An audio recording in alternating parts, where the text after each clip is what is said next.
Hi, welcome. I'm Ashley E. Bowen, the editor of the AHA's news magazine, Perspectives on History. Thank you for attending Getting Started in Digital History, Pedagogy in the Time of COVID, part of the AHA Colloquium series of virtual AHA. We are excited to have you join us and are looking forward to a productive discussion. I would like to thank our generous sponsors, the National Endowment for the Humanities, the Stanton Foundation, the History Channel, and Oxford University Press. You can support virtual AHA and other activities by joining the AHA, or if you're already a member, by making a donation today. I'll post a link in the chat with information about how to do so. A few logistical things to cover before we start today's webinar. By registering for or participating in the AHA's webinars, participants and panelists agree to abide by the AHA's Code of Professional Conduct. For reference, I'll also drop a copy of that Code of Conduct into the chat. Please remain on mute throughout the first portion of today's session and use the chat or Q&A function to submit questions to the presenters. You will also have ample time to discuss their presentations during the breakout sessions that will begin at about 1:30. We want to be mindful of time and to give everyone an opportunity to participate. We may also paraphrase or combine any questions that come in. If you would like to be part of the conversation on social media, remember to use the virtual AHA hashtag, which is hashtag virtual AHA. And finally, a quick reminder that the first portion of this webinar is being recorded, and we will be sharing the recording on YouTube. The breakout conversations that happen later, however, will not be recorded, and I'll be sure to indicate at what point we're going to start and stop the recording. I will now hand things over to Annalisa Hanson-Trout, Assistant Professor of Digital and Computational Studies at Bates College. Hello. Thank you so much, Ashley, and thank you to the AHA for facilitating this conversation in what I feel confident in saying is a year I was most unprepared for 1 year ago. So I'm really excited to be a part of conversations with folks about how we teach and do history in this particular moment. So I get to introduce folks, but also give a little bit of context for this thing that we're doing. So over the past several years, the AHA has run typically corporeally at our January meeting, a Getting Started in Digital History workshop, and we have done sort of tutorials about tools, about research, but over the past couple of years, we've really focused on teaching. And so as we began to look forward more than a year ago to what would have been the January AHA, Steve Mintz and John Rosenboom and I began to talk about what it would mean to sort of come together and talk about teaching digitally in the time of COVID, which both lends itself to a particular kind of digital engagement, but then also surfaces all of these challenges of digital engagement that I think a lot of folks were not necessarily well versed in before we were all dropped into Zoom teaching for a year. So we were really delighted to get to bring together experts in various fields of digital pedagogy, and I'm going to introduce them now before we turn the floor over to them for their keynotes, and then we get to chat more sort of in breakout rooms. So I'm just going to go in alphabetical order. So first, Dr. Bryan Carter. Dr. Carter received his PhD at the University of Missouri-Columbia and is currently the director for the Center of Digital Humanities and an associate professor in Africana Studies at the University of Arizona. He specializes in African-American literature of the 20th century with a primary focus on the Harlem Renaissance. And he also does digital humanities and digital Africana studies. He is incredibly widely published and prolific. I encourage you to Google him and then read the things that he has written. But I might draw your particular attention to digital humanities, current perspectives, practices, and research. And he's also currently working on a manuscript on Afrofuturism. So I'm very excited to hear what he has to say to us. Second, we have Cate Denial. Dr. Jamila is a bright, distinguished professor of American history at Knox College in Galesburg, Illinois. Cate is the winner of the AHA's 2018 Eugene Asher Distinguished Teaching Award and a member of the editorial board of the Western Historical Quarterly. And if you don't know her work, I mean, I'm going to say this about all of them because they're all great, but definitely do look it up. I'm always particularly struck by Cate's ability to talk about history pedagogy in a way that really is student-centered. And I know that I have benefited immeasurably from her pedagogical writing as well as her writing about being a historian more broadly. Finally, we have Dr. Jamila Moore-Pewu.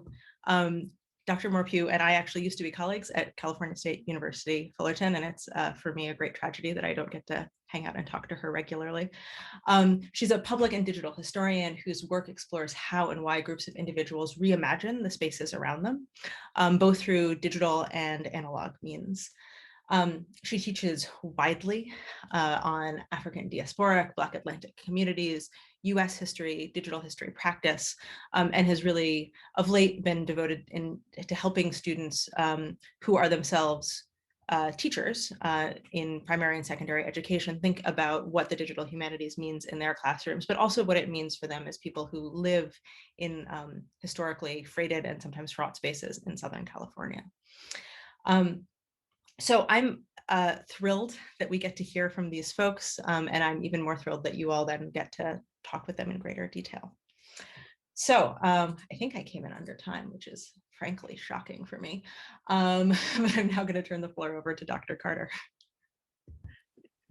Hello, everyone. And first of all, thank you very much for the very kind introduction, as well as the opportunity to share some of the ideas that we've been working on both in Africana Studies, as well as in the Center for Digital Humanities. So as you already know, I teach literature. My specialization is African American literature of the early 20th century to include the Jazz Age, the Harlem Renaissance, and of course, things that were happening over in Paris during that particular period.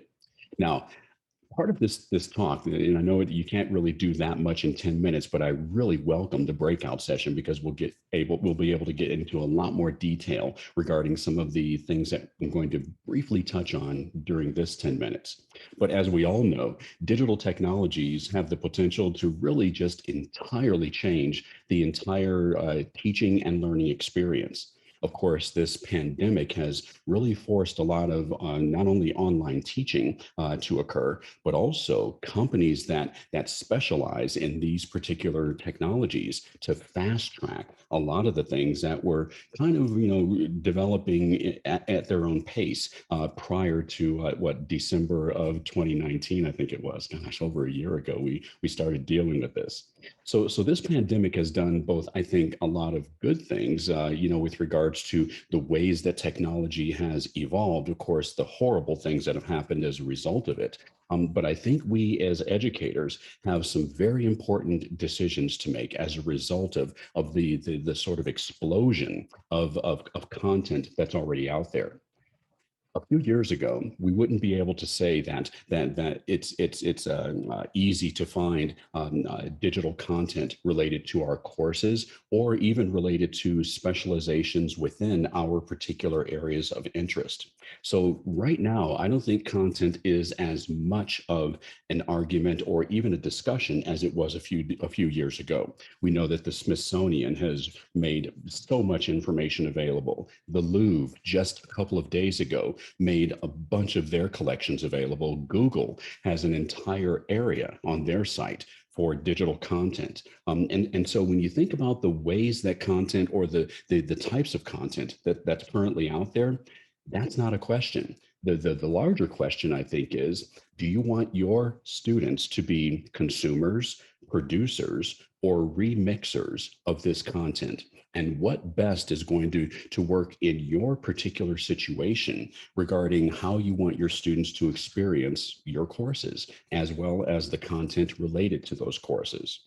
Now, depending on that response, every day there are increasing number of choices as the technology evolves, as content creators add more and more information. So I think that when you really start to get down to it, it's a matter of whether or not the content you choose matches your state standards, or whether you should remix that yourself and make it available to students, and then how you're going to make use of that content. On the production side, again, the technology has evolved also. And there's so many choices with regards to how you can produce or even show your students how to produce more and more content. That's all based on your skill set. It's all based on your comfort, your course objectives, etc. Whether or not you have certain technologies in the classroom, whether it's a modern mobile device or a tablet or something like that, even Chromebooks or computers, those all dictate the types of content or the types of production that you might be able to do within your classes. And then finally, when you begin to think about how to make whatever you're doing available to your students, it's a matter of whether or not you're going to choose a desktop application, a digital storytelling application, a linear or a nonlinear digital story application, or something that will help you produce content in a 3D manner, such as 3D scanning of an object or even a room. So when I think about now the excitement that I feel when I think about all of these digital technologies that are now available to us, we have so many choices that it really does now depend on our own comfort level. Of course, the materials and equipment that are available in our classrooms or in our district, as well as what we want our students to experience in the classroom. All those things we're going to be talking about in the breakout session today, and I can't wait to share some of the ideas that we're doing with regards to digital technologies, digital humanities, as well as the ways that we're interacting with students through the Center for Digital Humanities. So I look forward to meeting you and talking with all of you during that breakout session. Thank you very much.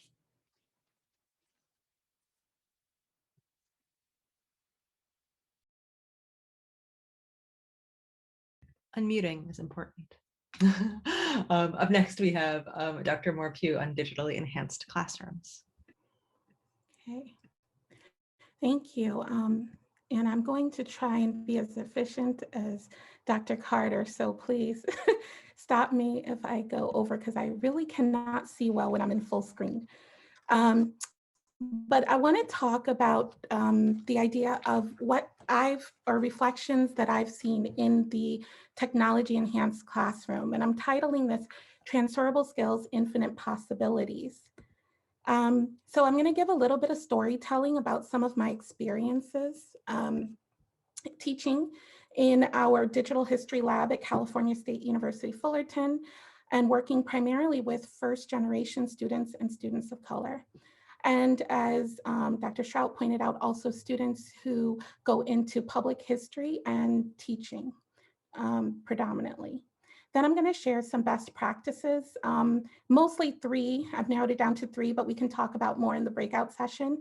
And then I will try and squeeze in a little show and tell, but if I get too long-winded, I will definitely show and tell in the breakout session. All right, so I want to share a story with you about 2 students. The first student was a confident graduate student who had excelled in nearly every area of their studies. They enjoyed reading and writing and had mastered the seminar learning format. They also loved history. They were, as one might say, a history buff.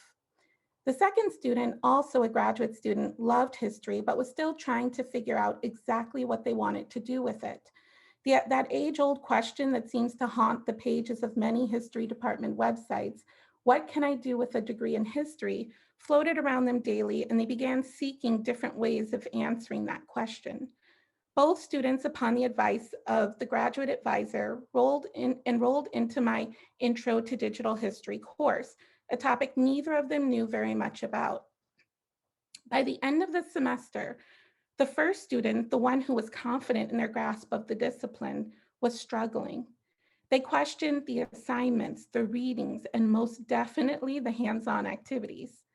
They would say, technology is not my thing. And the ongoing reflective writing exercises, collaborative and experimental uses of digital tools was not how they envisioned spending their semester. You see, this student, by their own admission, had, quote, mastered the process of learning history in a particular way. They had even pre-written a draft of their final paper, assuming that the class would end with a final paper. This one did not. The second student had entered the class with even less confidence. They questioned both their future plans, their ability to work with digital tools. At times, they longed for the days of a book, a discussion, and an essay. But they remained open to at least trying to engage technology in new ways and push themselves just beyond their comfort zone. In the end, the first student walked away very unhappy and said they learned nothing from the course, or at least nothing that was useful. The second student made it to the end, and though they were still unsure of how the experience would inform their long-term plans, they decided to remain curious. A couple years later, I ran into both of these students who were now working professionals, and their outlooks had invariably changed. The student who left the class irate and uninspired shared that the skills they learned in that class were the very same skills they were expected to use in their new role. The students who lacked confidence in their ability to engage digital technologies and had overall questions about their future plans had developed a greater sense of how they wanted to shape their historical practice and what specific technologies they wanted to continue using. Both shared in that casual way that former students sometimes do, that in hindsight, the class wasn't so bad. So if by now you're thinking that the first student and the second student might be the same student, then you're correct. In fact, both of these students are composites of students I've worked with over the years. And we all encounter some version of these students at one point or another. Some will be like the first student I mentioned, in that the shift beyond traditional learning methods is difficult as their audience and expectations of their own ability to master new content and course material changes. Other students are the complete opposite, and they immediately embrace the possibilities of working with technology in the history classroom. They enjoy the hands-on practice, the theoretical questions, and debating technology's limitations. Yet most of our students will be like the second student in that they enjoy using technology to access new ways of learning, but they are not wholly comfortable with the different learning outcomes this may bring, like collaborative design, team-based learning, or an emphasis on process as opposed to product when assessing their work. Ultimately, what all of these types of students have taught me is that despite the challenges some students face when they are asked to use technology to respond to and engage with humanistic and historical questions or problem spaces, there is a tremendous value in teaching and learning difficult things, be they histories, methods, technologies, or theories.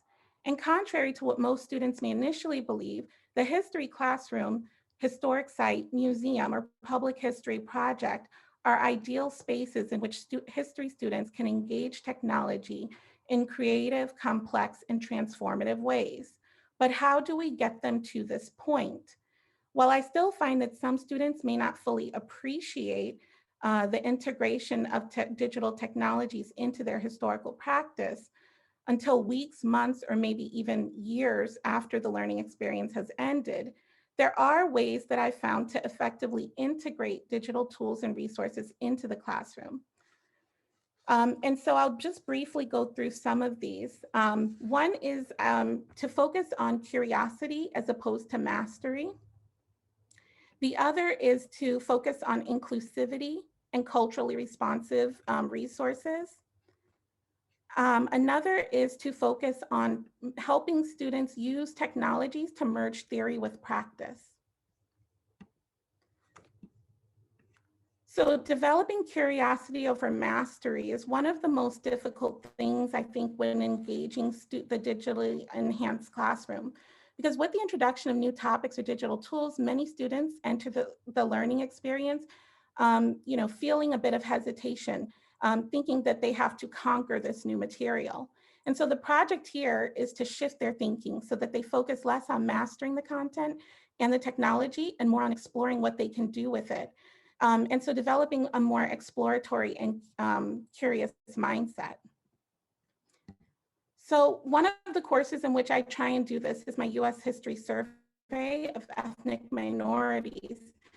Because in this course, students are asked to, predominantly students who are non-history majors are asked to do history. And so many of them describe their history skills as, quote, weak. And so one of the things that I do in this class is I use a platform, an educational platform called Actively Learn, to create individual exercises that are all based around primary sources. And they're all enhanced with annotations, sometimes video, sometimes text annotations, short answer questions that really help the student do a deep reading of the primary source as well as the opportunity to share their notes with one another, to send comments back to me, and by which they get evaluated on their overall understanding and engagement with the source. The other idea is to create culturally responsive, or to utilize culturally responsive digital resources.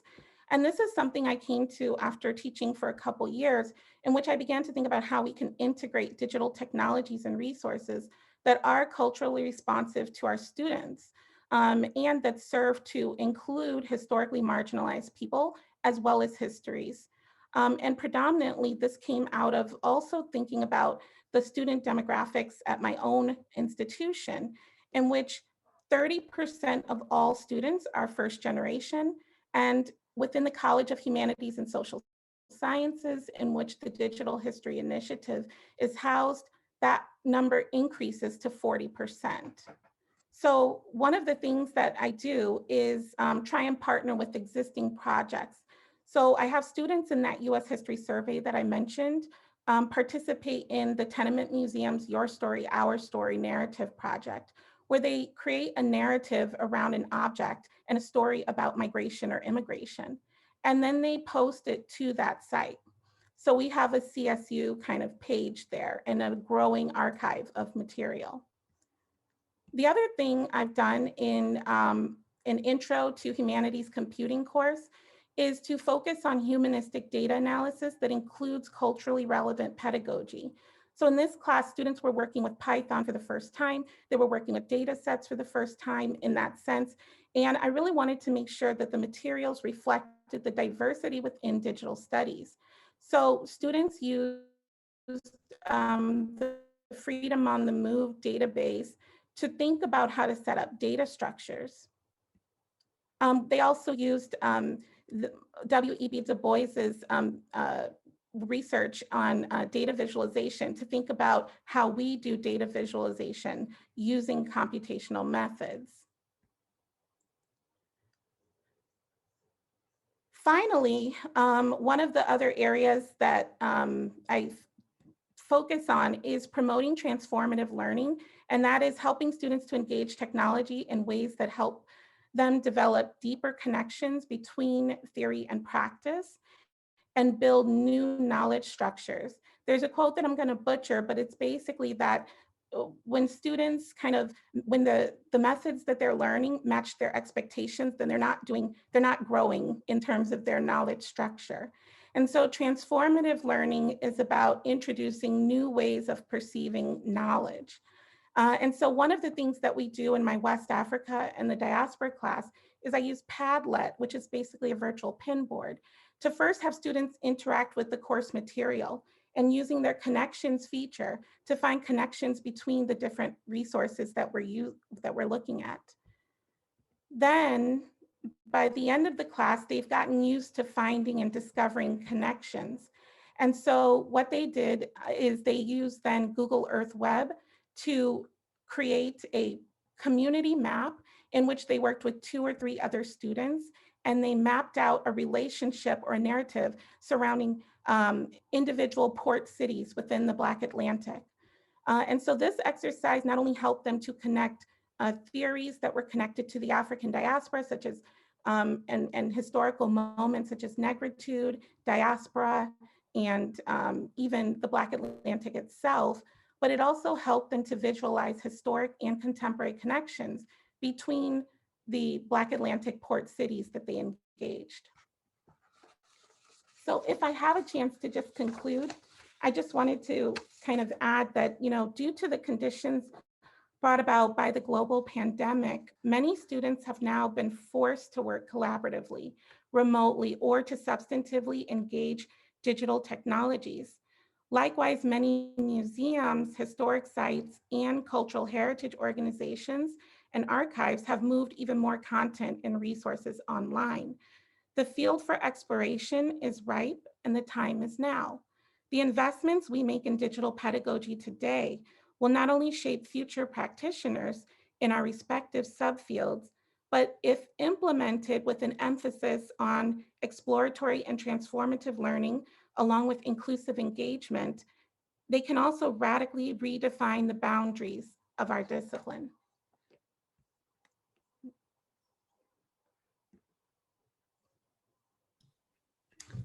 Thank you so much. And I know that I'm seeing in the chat that there's lots of interest in resources and discussion. So I think we'll both have some robust discussion, but also it'll be really exciting to share some of the resources that our speakers have referenced.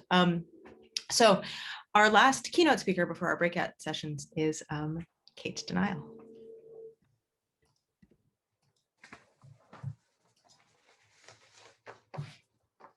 Hi, everybody. I'm going to talk quite broadly about equity and ethics. I've cast my net widely, as you will see as we progress. First, I just want to say some thank yous to everybody here, everyone at the AHA who made this possible, but these people are people who have also really informed my thinking about being online and doing remote instruction. So to contextualize what I'm about to say, here's my experience of being a history instructor in the pandemic. I've spent 25 years as a teacher sharing my physical space with students. Last spring, I had 2 weeks to pivot to online learning. I did a 6-week workshop in the summer to learn how to teach online. Crucially, that was after I had done it for a trimester. And I have spent 3 trimesters in academic year 20 to 21 online with my students. So my perspective is informed by 2 real things. The one is immediate logistics, a crisis response informed by immediate practicalities. The second is a pedagogy of kindness, an overarching and persistent ethical conviction that we should approach teaching with compassion, which is not the same thing as being nice. So here's what I'll cover in this brief overview. First, I'm going to talk about student needs. Secondly, I will talk about faculty needs. And third, I will talk about some of the digital possibilities that are before us. So before the pandemic hit, student needs were generally met by networks of support that existed already on our campuses. Those provided things like food and housing security, help with financial difficulties, mental health support, and access to and assistance with technology. In the new distance environment we found ourselves in the spring, all of this had to be addressed if students were going to learn. It wasn't enough to simply pivot online and say, you're a digital native. There is so much more complexity to it than that. So one of the things that sort of occurred to me first as an instructor was connecting students with the services that would make it possible for them to have the mental bandwidth to actually learn. So my campus established a fund for students experiencing hardship, including food insecurity during the pandemic. Campus was open on a limited basis to people who needed safe housing options. And telehealth was available to those of our students who were still in state.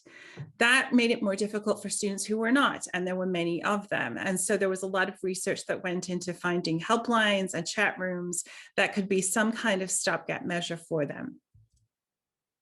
And lastly, with the vigorous help of the ITS program on my campus, we were sending laptops, tablets, and webcams to students who were in need so that they could fully participate in this new environment.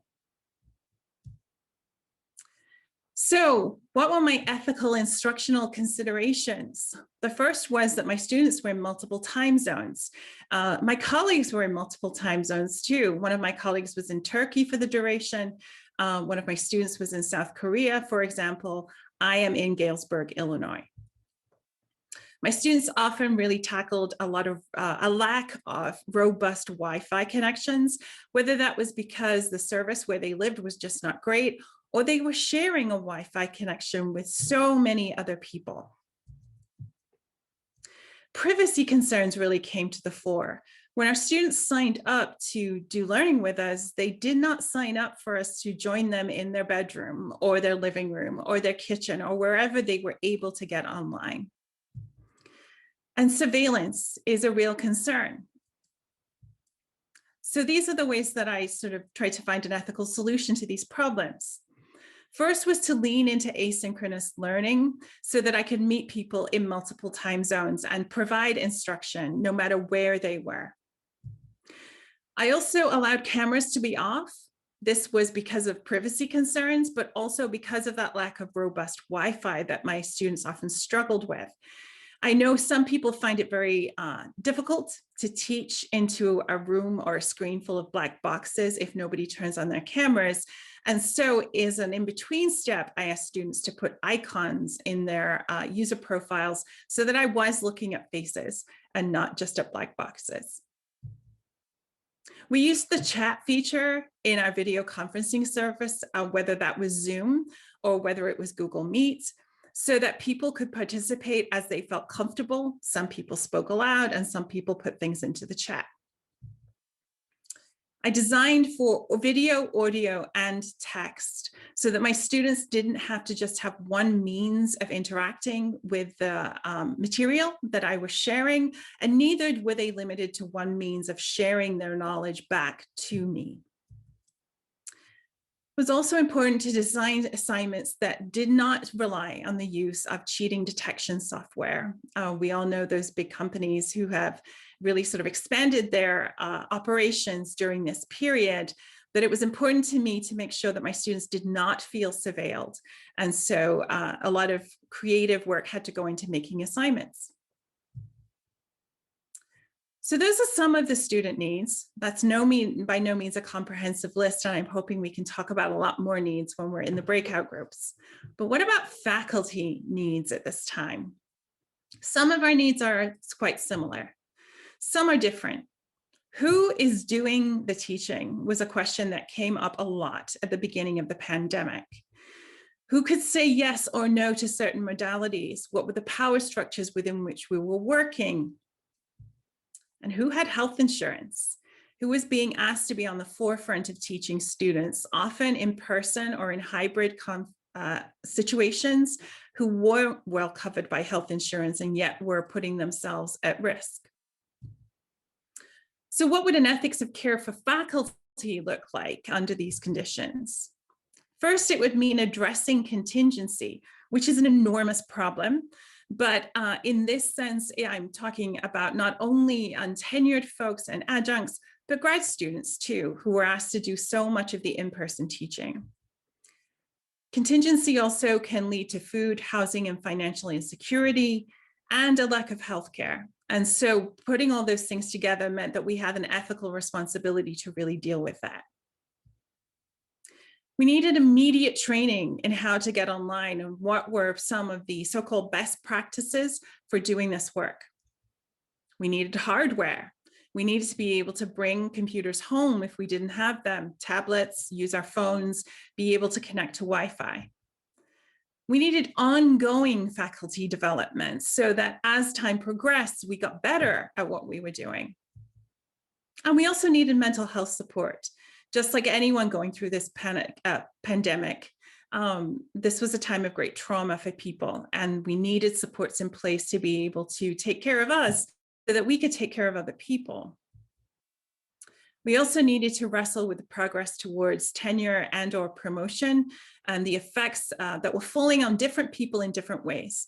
So for instance, it's been well documented that mothers of young children have had especially hard times doing anything but providing schooling and care for their kids, as well as teaching. And what should it look like going forwards? Well, this summer and fall, I propose that we should focus on transition, reflection, and the processing of loss, and not on a rush to new technologies or new ideas, but really taking some time to appreciate that fall especially will be a liminal space between the worst of the pandemic and hopefully what comes after. There are also wonderful opportunities to going online and being more reliant on digital spaces. I've been able to teach my students much better database skills, better search terms, better understanding of how they're looking at results and what the difference is between web content that is unique and web content that is in a database. I've been teaching students to improve their web literacy, to understand when they're looking at a website, what makes it trustworthy and what doesn't, to think about lateral searching and stuff like that. To draw on the digital holdings of cultural institutions to be able to widen the world for my students from whatever room they have been in to primary sources from all over the world. I'm an Americanist, so I can't speak to some of the best sources that have been available to people who are studying other parts of the world. But I would recommend the Digital Public Library of America for anybody who is interested in North America, as it's a wonderful place that gathers information from multiple cultural institutions and is very easy to search. We've also been in a position to share resources, to share translations, to share transcriptions, to make things a little easier for our students and also for ourselves. I'm part of a robust Twitter community, and there's been so much sharing of ideas and materials over the past year. I've gone into critical conversations about historiography with my students because they're using JSTOR a lot more, and they're finding a lot of stuff written in 1911. And so we've been talking about what does it mean that things change over time, not just history changing over time, but the way that we tell history changing over time. And using software that has allowed us to annotate documents while we've been in this virtual environment has led to an improvement in annotation skills across the board. We also have new ways of thinking about time as instructors and as students. And so I'm going into the next year thinking differently about how I will spend my in-person time and how I will build asynchronous learning. There's also online networking, the conferences that our students have been able to go to, that we have been able to go to, the social media platforms that have supported us in community when we haven't had ready access to other forums.